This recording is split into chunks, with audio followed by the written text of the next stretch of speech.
الله وبركاته.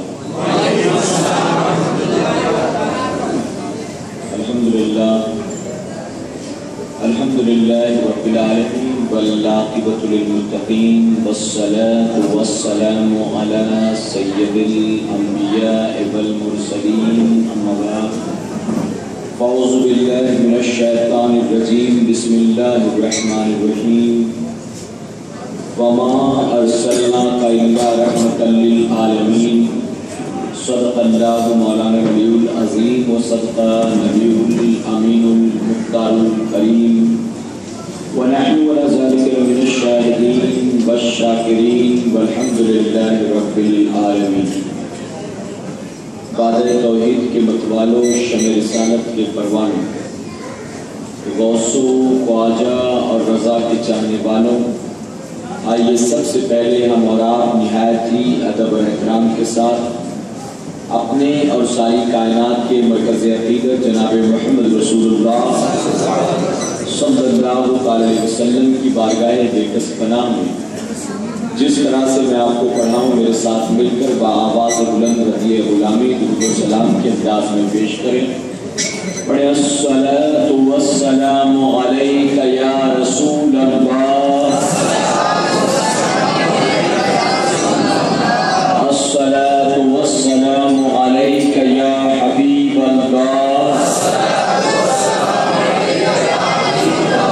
الصلاۃ والسلام علیک یا نبی اللہ، وعلی آلک واصحابک یا نور اللہ صلی اللہ تعالی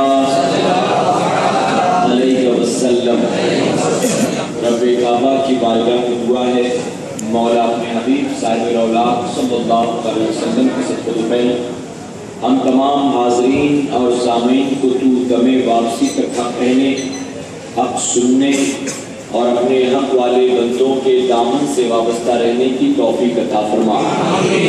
ساتھ ہی بارگاہ رب العزت میں دعا ہے کہ مولا ہم گناہگاروں سیاہکاروں کو ماہ ربیع الاول شریف کے فیوز و برکات سے بھرپور مالا مال فرما.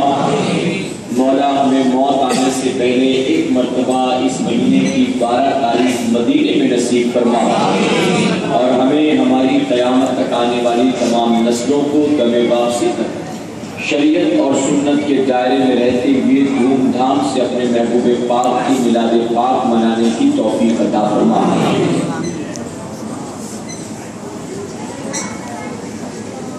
جہاں تاریخ تھا ظلمت کدا تھا سخت کالا تھا، جہاں تاریخ تھا ظلمت کدا تھا سخت کالا تھا، کوئی پردے سے کیا نکلا کہ گھر گھر میں اجالا تھا.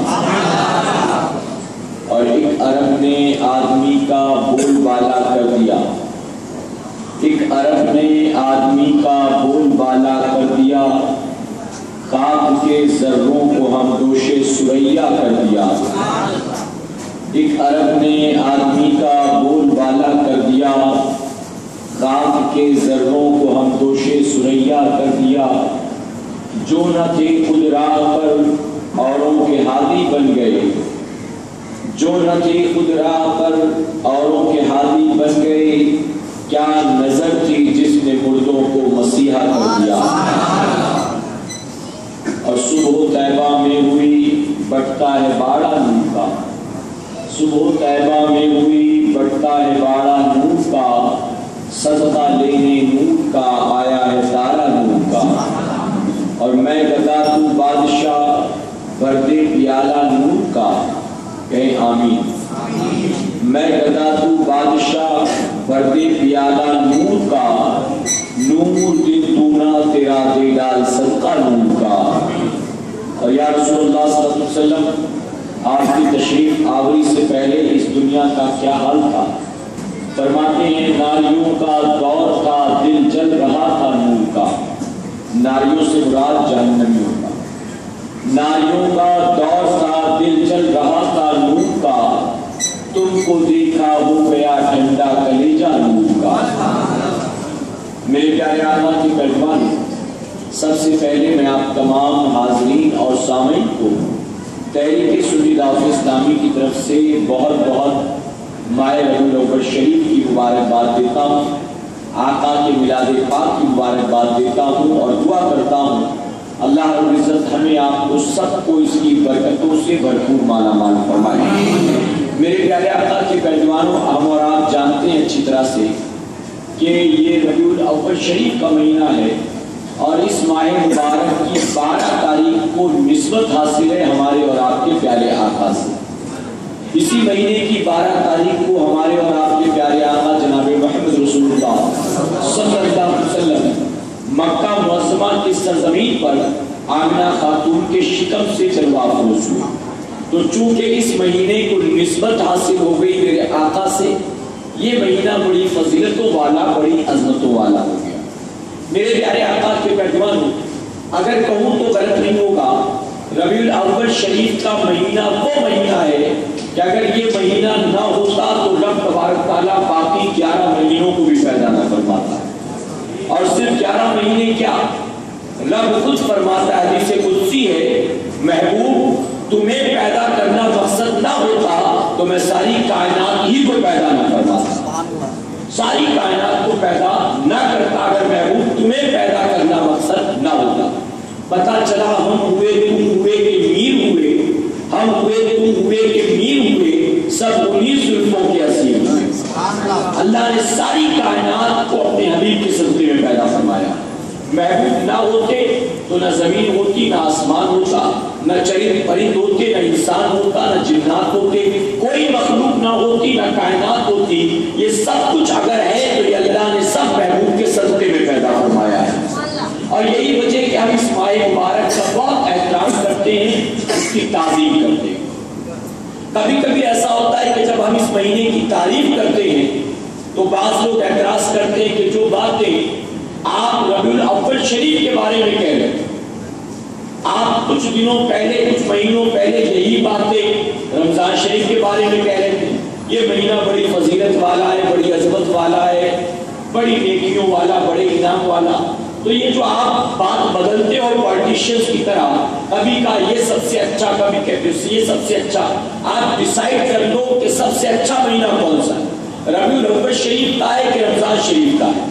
تو میرے پیارے آقا کے پیروانوں، اس سوال پر یا اس اعتراض پر میں اپنی طرف سے جواب نہیں دیتا، بلکہ یہی سوال ایک اللہ والے سے کیا گیا تھا۔ اللہ کے ولی سے کسی پوچھنے والے نے پوچھا کہ تمام مہینوں میں سب سے زیادہ فضیلت والا، عظمت و برکت والا مہینہ کون سا؟ تو آپ نے فرمایا اس کے دو جواب۔ اس نے کہا سوال ایک کو جواب دو کیسے؟ میں پوچھنا چاہتا ہوں کہ اللہ رب العزت نے 12 مہینے پیدا کیا، ان 12 مہینوں میں سب سے زیادہ فضیلت والا، برکت والا مہینہ کون سا؟ تو فرماتے ہیں کہ اس کے دو جواب۔ کہا اچھا چلو دو جواب جو ہے وہی بتا دو، وہ دو جواب کون سے؟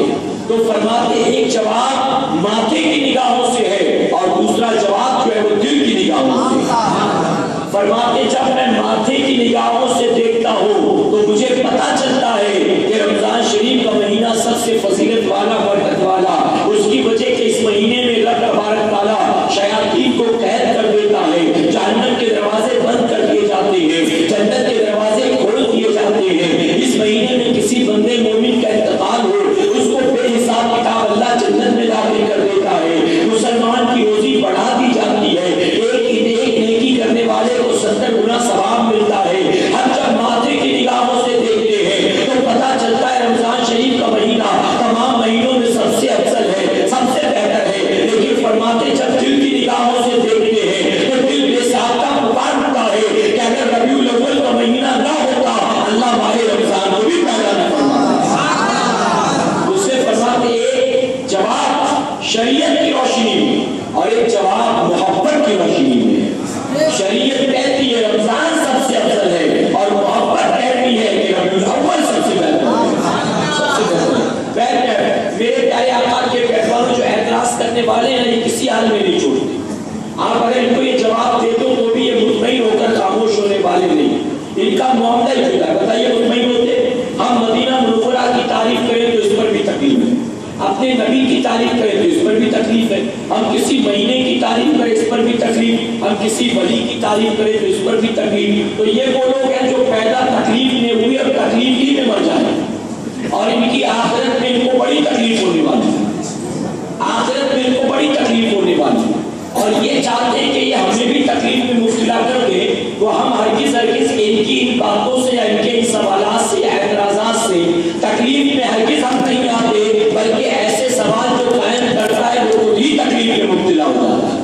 تکلیف میں میرے پیارے آقا کے پیغمبر، ہم مدینہ منورہ کی تعریف کرتے ہیں، اس پر بھی اعتراض ہے، سنی مدینہ مدینہ مدینہ کرتا رہتا، مکے کی بات نہیں کرتا، جبکہ مکہ سب سے افضل ہے، وہاں اللہ کے گھر خانے کعبہ ہے، قیامت تک آنے والے مسلمانوں کا قبلہ ہے، وہاں وہ گھر ہے کہ اس طرف اگر چہرہ نہ کرے بندہ تو اس کی نماز نہ ہو، وہاں پر مقام ابراہیم ہے، وہاں حجر اسود ہے، وہاں صفا مروہ ہے، وہاں پر مینا کی گھاٹیاں ہیں، اس طرح سے کہتا مکہ معظمہ کی تعریف ہی نہیں کرتا، یہ بس مدینہ مدینہ مدینے کی رٹ لگائے رہتا ہے۔ تو جب سرکار مدینہ کے پیغمبروں، ایک بات اچھی طرح سے آپ ذہن میں محفوظ کر لیں، اگر ہم کسی ایک کی تعریف کریں تو اس سے دوسرے کی حکایت تو ظاہر نہیں ہوتی نا، حکایت تو ظاہر نہیں ہوتی نا۔ اگر کسی کی تعریف کرتے تو اس سے کسی کی حکایت ظاہر ہوتی ہے۔ ہم بتائیے، اگر کہیں کہ یہ مخدوم مانی کا روزہ، یہ وہ روزہ ہے کہ یہاں دن میں سینکڑوں مانگنے والے آتے ہیں اور یہاں آنے والا کوئی خالی ہاتھ نہیں جاتا ہے، تو اگر ہم نے ان کی تعریف کی تو کیا بتاؤ کسی اور آستانے کی ہم حکایت کر رہے ہیں، اس کو حقیر سمجھ رہے، اس کو کمتر سمجھ رہے، ایسا تو ہم نے نہیں کہا، ہماری بات سے ایسا تم نے کیسے سمجھ لیا، کیسے سمجھ لیا؟ ہم کہیں ہماری مسجد کے امام صاحب بہت اچھے، تو اس کا مطلب یہ نہیں کہ باقی ساری مسجدوں کے امام برے، یہ ہم نے کہا، ہم نے اپنے امام کی تعریف کی، کسی اور امام کی برائی تو نہیں کی نا۔ ہم اگر مدینے کی تعریف کرتے ہیں تو تم نے یہ کیسے سمجھ لیا کہ ہم مدینے کو مکے سے آگے بڑھا دیتے؟ ہم نے کبھی اپنی زبان سے نہیں کہا، یہ تم ہو جو ایسی باتیں خود بخود سمجھ جایا کرتے ہو، یہ لوگ جو اعتراض کرتے ہیں، تم مکہ مکہ نہیں کرتے، مدینہ مدینہ کرتے ہو، ہم اس سے بحث نہیں کرتے، بلکہ وہی کہہ کر خاموش ہو جاتے ہیں جو ہمارے امام نے کہا تھا۔ آپ نے بڑے پیارے انداز میں انہیں جواب دیا، طیبہ نہ صحیح افضل، مکہ ہی بڑا ظاہر، طیبہ نہ صحیح افضل، مکہ ہی بڑا ظاہر۔ ہم عشق کے بندے ہیں، کیوں بات بڑھائی؟ ہم عشق کے بندے ہیں، کیوں بات بڑھائیے؟ تیرے نزدیک اگر مکہ شان والا ہے، خانہ کعبہ شان والا ہے تو ہے، ہم نے کہاں اس کا انکار کیا، لیکن ہم عشق کے بندے ہیں، کیوں بات بڑھائی؟ ہمیں مدینے کی تعریف کرنے دے، تجھے کیا تکلیف ہے؟ میرے پیارے آقا کے پیغمبر، یہ وہ لوگ ہیں جن کا معاملہ ہے کہ یہ ہمیشہ جو ترازو لے کر گھومتے رہتے، یہ ہمیشہ ٹیپ لے کر گھومتے رہتے، یہ تولنے میں لگے رہتے ہمیشہ۔ ہم نے نبی کی تعریف کی تو کہتے اللہ سے آگے بڑھا دیا، معاذ اللہ۔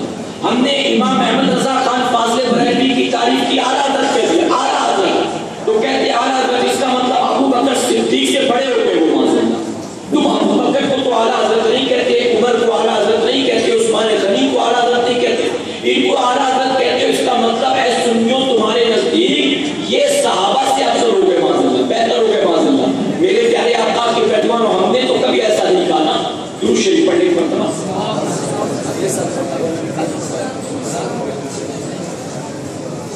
ایک پر تو آپ درود شریف پڑھنے، آپ صلی اللہ علیہ وسلم، صلاۃ و سلام علیک یا رسول اللہ صلی اللہ علیہ وسلم۔ آپ نے 2 بار درود شریف پڑھا، تاکہ اگر پوری ہو جائے 1 بار اور درود شریف پڑھ لیں۔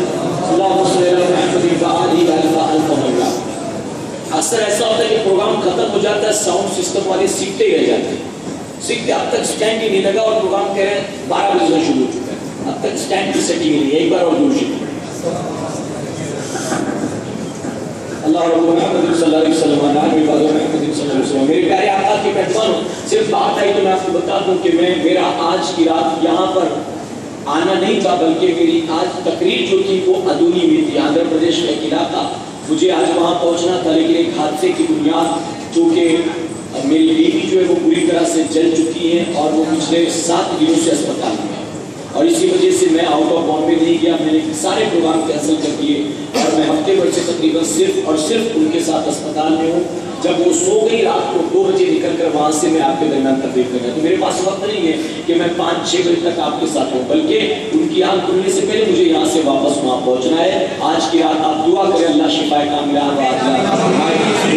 میرے پیارے آقا کے پیغمبر، چونکہ میرے 4 چھوٹے چھوٹے بچے بھی ہیں، جو آخری میرا بیٹا ہے وہ 8 مہینے کا ہے اور اس نے تقریباً 6 دن سے اپنی ماں کے چہرے کو نہیں دیکھا ہے، دودھ پیتا بچہ ہے، وہ 8 مہینے کا بچہ، ہمارے چھوٹی بچی جو 4 سال کی ہے، تو اپنی ماں سے وہ جدا ہے، اور میری بیوی کی کنڈیشن یہ ہے کہ میری بڑی بیٹی 11 سال کی ہے، میں اس کو بھی اپنی بیوی کا چہرہ نہیں دکھا سکتا، ورنہ وہ ڈر جائے گی اور وہ اسے مطلب زندگی بھر کے لیے وہ ڈرتی رہے گی اپنی والدہ کے چہرے کو دیکھنے کے بعد۔ تو اس کنڈیشن میں تقریباً 70% میری بیوی چل چکی ہے، اور وہ اسپتال میں ایک حادثے کی وجہ سے۔ تو آپ سے گزارش ہے آج کی رات آپ دعا کریے گا۔ میرے پیارے آقا علیہ السلام، یہی وجہ ہے کہ میں آپ کے سامنے اس وقت موجود ہوں۔ بہت مختصر وقت کے لیے آیا، چند باتیں پیش کر کے گزر جاؤں۔ ایک بار اور درود شریف پڑھ لیا، اللہم صلی علی محمد وآلہ الف مرہ۔ تو میں عرض کر رہا تھا کہ یہ وہ لوگ ہیں جو ہمیشہ ترازو لے کر نکلتے ہیں، تولتے رہتے ہیں۔ ایک ولی کی تعریف کی، ایک بزرگ کی تعریف کی تو فوراً کہتے تو ان سے بڑا سمجھتے ہو، ان سے بڑا سمجھتے ہو۔ حالانکہ میرے پیارے آقا کے پہلوان ہو، ہاں ہم امام احمد رضا خان فاضل بریلوی رضی اللہ عنہ کو اعلیٰ حضرت کہتے ہیں، لیکن کوئی سنی بے پڑھا لکھا ہو، کوئی سنی نوجوان نہیں بلکہ بچہ بھی ہو، تو آپ اس سے پوچھو وہ یہ کہے گا ہم انہیں اعلیٰ حضرت کہتے ہیں، لیکن کبھی ہم نے ان کو صحابہ سے بڑا نہیں سمجھا۔ زبان سے کہنا تو دور کی بات، کتابوں میں لکھنا دور کی بات، تقریروں میں ایسی باتیں کرنا دور کی بات۔ ہم نے کبھی دل میں تصور نہیں کیا کہ امام احمد رضا خان فاضل بریلوی رضی اللہ عنہ صحابہ سے بڑے ہوئے۔ ہم کون ہوتے ایسا کرنے والے؟ میرے آقا نے خود ہی 1450 سال پہلے فیصلہ فرما دیا، تم اللہ کی راہ میں احد پہاڑ کے برابر سونا صدقہ کرو۔ میرا صحابی ایک مٹھی جو صدقہ کرے، اللہ کے نزدیک تمہارے اور پہاڑ کے برابر سونے صدقہ کرنے سے افضل میرے صحابی کا ایک مٹھی جو صدقہ کرنا ہے۔ تو جب میرے آقا نے فرما دیا تم احد پہاڑ کے برابر سونا صدقہ کر کے بھی میرے صحابی کے مٹھی پر جو تک نہیں پہنچ سکتے ہو، تو ہمارا حضرت کو کون ہوتے ہیں جو صحابہ اکرام سے کمپیئر کریں؟ ارے سرکار مدینہ کے پیغمبر و اللہ گواہ ہے اس بات پر کہ ہم نے اعلیٰ حضرت سے بے انتہا محبت کی، بے انتہا محبت کی، لیکن ہم صحابہ تو دور کی بات ہے ان کو کبھی غوث و خواجہ سے بھی ملاتے نظر نہیں آتے۔ کبھی یہ نہیں کہتے یہ ان سے بھی بڑے ہو گئے معاذ اللہ، ہر قسم نے کبھی یہ بات نہیں کی۔ یہ کام اس کا جو ترازو لے کر نکلتا، اور ہم جب نبی کی تعریف کرتے ہیں تو یہ کہتا ہے کہ سنی نبی کی تعریف اتنی کرتا حد سے آگے بڑھا دیتا، حد سے آگے بڑھا دیتا۔ یہ ہمیشہ اعتراض کرتے کہ حد سے آگے بڑھا دیتا۔ میں ایسا کرنا چاہوں گا چلو ٹھیک ہے، اگر تمہیں یہ لگتا ہے کہ ہم نبی کی تعریف کر کے انہیں حد سے آگے بڑھا دیتے ہیں، ہم اگر اس بات کے قصوروار ہیں، ہم اپنی غلطی ماننے کو تیار ہیں، اللہ کی بارگاہ میں رجوع کرنے کو تیار ہیں، اللہ کی بارگاہ میں توبہ کرنے کو تیار ہیں، لیکن ایک شرط پر، اور وہ شرط یہ ہے تم کہتے ہو سنی نبی کی اتنی تعریف کرتا ہے کہ حد سے آگے بڑھا دیتا ہے، تو تم آؤ اور ہمیں ہمارے نبی کی ذرا حد تو بتا دو۔ آ کر بتاؤ نبی کی حد کیا ہے، ہمارے نبی کی لمٹ کیا ہے، دائرہ کیا ہے، تم بتا دو کہ یہاں تک کیا کرو، ہم وہی کریں گے، اس کے بعد آگے بڑھے تو ہم قصوروار، ہم گناہگار۔ میرے پیارے آقا کے پیغمبروں، ہم اور آپ نبی کی حد کو کیا جان سکے؟ ارے وہ صدیق اکبر جو بچپن سے میرے آقا کے ساتھ رہے، جنہوں نے اعلان نبوت سے پہلے کا دور دیکھا، اعلان نبوت کے بعد کا دور دیکھا، وہ صدیق اکبر جو آقا کے ساتھ ہجرت کی رات بھی تھے، تارے سور میں بھی تھے، وہ صدیق اکبر جو زندہ رہے، وہ یار غار بن کر زندہ رہے، اور زمین کے نیچے گئے تو یار مزار بن کر ساتھ ساتھ رہے۔ وہ صدیق اکبر جنہوں نے نبی کا ساتھ کبھی نہ چھوڑا، سب سے پہلے آقا کے ہاتھ پر اسلام قبول کیا۔ میرے آقا نے انہیں ابو بکر صدیق سے کہا تھا، اے ابو بکر میری حقیقت کو میرے رب کے سوا کوئی نہ جان سکا، کوئی نہ جان سکا۔ اس پر صدیق اکبر خاموش رہ کر اس بات کی گواہی دیتے ہیں، اے آقا بے شک یہ بات صحیح ہے، ہم تو صرف اتنا جانتے ہیں جو نگاہیں دیکھتی ہیں، اس کے پردے میں کیا کچھ چھپا ہے ابو بکر بھی نہ جان سکا۔ اے آقا حق ہے، آپ کی حقیقت کو رب کے سوا کوئی جان نہیں سکتا۔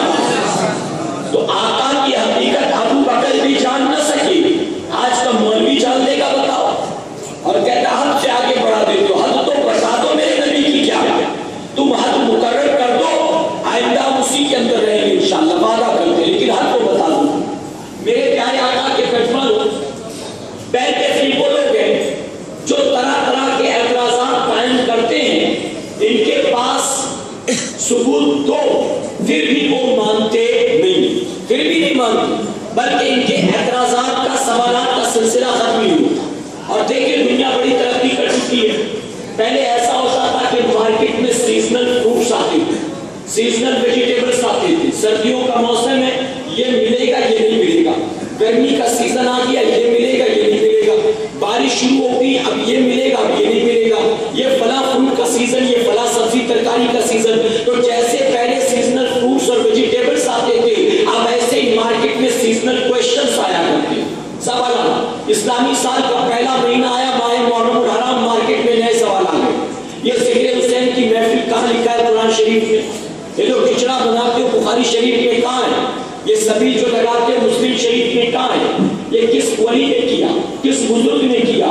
اس طرح کے سوالات آ گئے ماہ محرم الحرام میں. وہ مہینہ گیا, اسلامی سال کا دوسرا مہینہ آیا, ماہ صفر المظفر. نئے سوالات آ گئے اعلیٰ حضرت کے حوالے سے. تم انہیں اعلیٰ اعلیٰ کہہ کے کیوں بلاتے ہو, انہیں اعلیٰ حضرت کہہ کے کیوں بلاتے ہو؟ سفر کا مہینہ گیا, ربیع الاول شریف کا مہینہ آ گیا. یہ جو تم نبی کے میلاد کی محفل سجاتے ہو, قرآن میں کہاں لکھا ہے؟ یہ جو تم جلوس نکالتے ہو, کیا صحابہ نے نکالا تھا؟ یہ جو تم حلوہ بناتے ہو, کیا صدیق اکبر نے بنایا تھا؟ یہ جو تم جھنڈے لگاتے ہو, کون سی حدیث شریف سے یہ ثابت ہے؟ قرآن کی کون سی آیت سے یہ ثابت ہے؟ اس طرح کے اعتراضات ہیں. اس کے بعد ربیع الاخر کا مہینہ آئے گا, 11ویں والے پیر کا مہینہ آئے گا, اس میں بھی سوالات کا سلسلہ شروع ہو جائے گا. یہ غوث اعظم کے نام لنگر جو لگاتے ہو, یہ کہاں سے ثابت ہے؟ محفلیں سجاتے ہو, کہاں سے ثابت ہے؟ یہ اتنا لمبا چوڑا ممبئی میں جلوس نکالتے ہو, کہاں سے ثابت ہے؟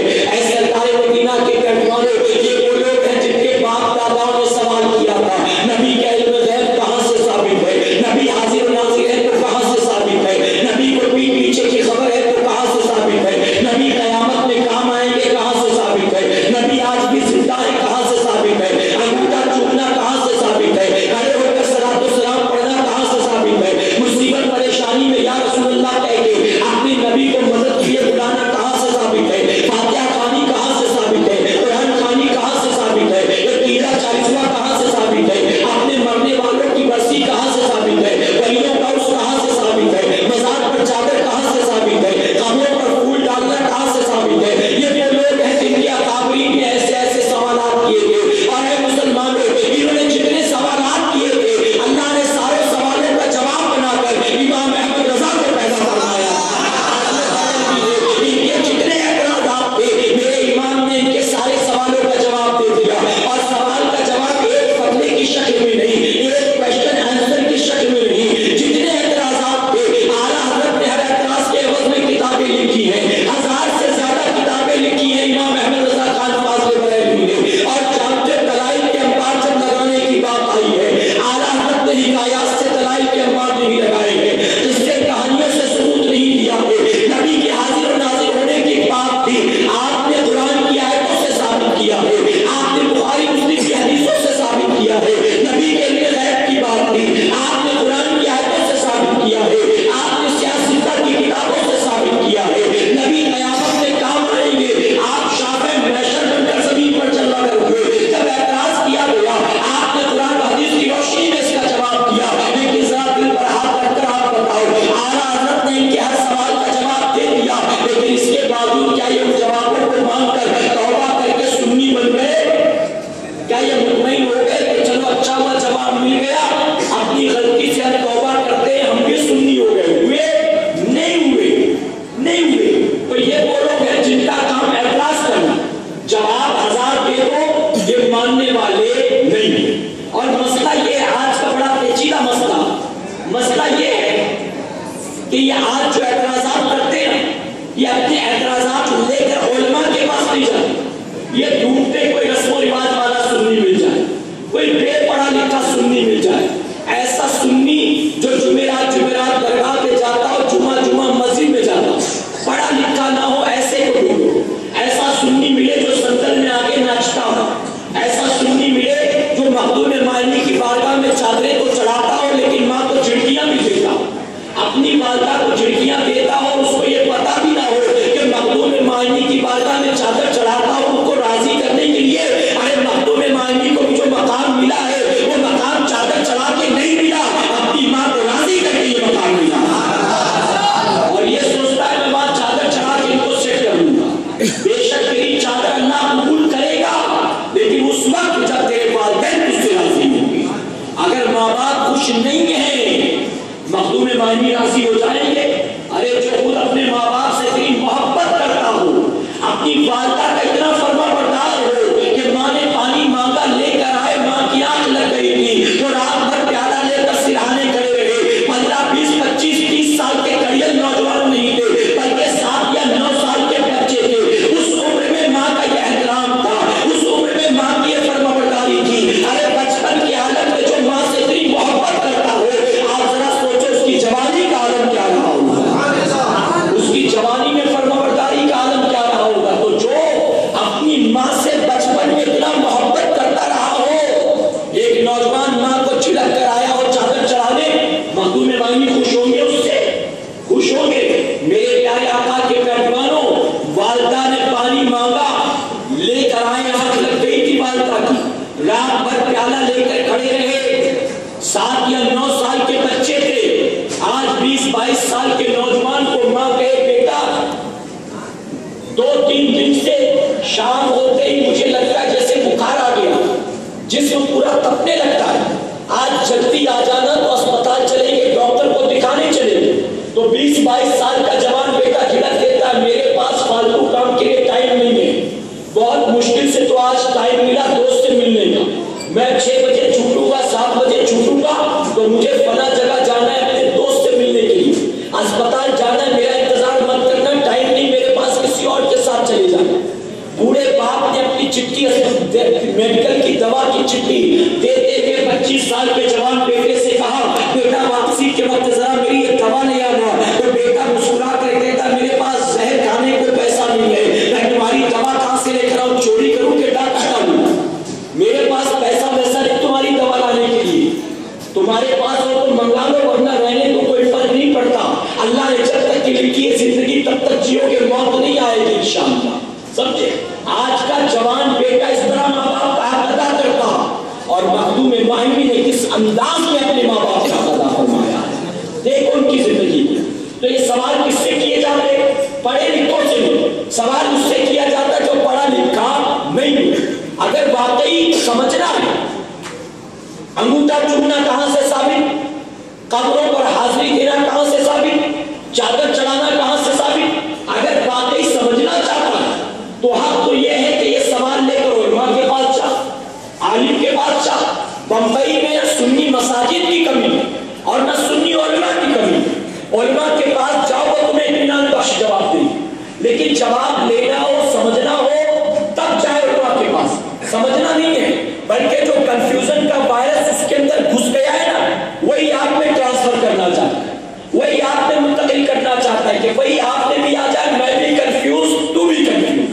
سمجھے میرے پیارے آقا کے پیروان، میں آپ سے پوچھتا ہوں، آپ کا ایک فیملی ڈاکٹر ہے، صرف MBBS نہیں کیے گئے MD ہے، سمجھے اس کے پاس بڑی بڑی ڈگریاں ہیں، لندن سے ڈگری ہے اس کے پاس MBBS ہے، فیملی ڈاکٹر، دادا کو بھی اسی کی دوا لگتی تھی، ابا کو بھی اسی کی دوا لگتی تھی، بچپن سے لے کر جوانی تک آپ بھی اسی سے علاج کرواتے رہے۔ ایک دن اچانک موبائل خراب ہو گیا، سافٹ ویئر کا پرابلم، ہارڈ ویئر کا پرابلم، نیٹ ورک کا پرابلم، جو بھی تھا، آپ صبح صبح لے کر پہنچ گئے کلینک پر، کہا ڈاکٹر صاحب ذرا دیکھو کل رات سے اس میں پتہ نہیں کیا پرابلم ہے، پتہ نہیں۔ ڈاکٹر کہے گا یار تم کو چیک کرنا ہے تو کر لوں گا، موبائل کو کیا چیک کروں گا؟ تو کہے کہ انسان اشرف المخلوقات، اللہ نے اس کو اشرف المخلوقات بنا کر پیدا کیا اور انسان نے موبائل بنایا، تم انسان کو ریپیئر کر لیتے ہو، انسان کو کوئی بیماری لاحق ہو جائے اس کا ٹریٹمنٹ کر لیتے ہو، تم اشرف المخلوقات کا ٹریٹمنٹ کر لیتے ہو، موبائل نہیں بنا پاتے، موبائل نہیں بنا پاتے۔ تو ڈاکٹر کہے گا لگتا ہے مجھے تیری عقل کا علاج کرنا پڑے گا، لگتا ہے تیری عقل کا اسکرو ڈھیلا ہو گیا، اس کا ٹریٹمنٹ مجھے کرنا پڑے گا۔ ارے میں انسانوں کا علاج کر لیتا ہوں، اس کا مطلب ہے کہ جو لائے گا سب بنا لوں گا، میں سب بنا لوں گا۔ ایک آدمی جا رہا تھا، اچانک سائیکل پنکچر ہو گئی راستے میں، BMW کے شو روم میں لے کر چلا گیا، BMW کے شو روم میں، کہتا ہے ذرا اس کا پنکچر چیک کر لوں، میکینک سے کہتا ہے پنکچر چیک کر لوں، اس نے کہا یہ BMW کا شو روم ہے، یہ سائیکل والے کی دکان نہیں ہے، بھاگ یہاں سے، بھاگ یہاں سے۔ تو کہے گا اتنی بڑی بڑی امپورٹنٹ کارز ریپیئر کر لیں تو ایک سائیکل کا ٹائر نہیں بنا پاتے، ایک معمولی سائیکل کا ٹائر نہیں ریپیئر کر سکتے، اتنی بڑی بڑی گاڑیاں کیا خان بناتے ہو؟ میں آپ کو یہ سمجھانا چاہتا ہوں کہ سوال جس فیلڈ سے ریلیٹڈ ہو، آدمی وہ سوال لے کر اسی فیلڈ سے ریلیٹڈ لوگوں کے پاس جانا ہے۔ آپ کو گھر کا نقشہ بنوانا ہے،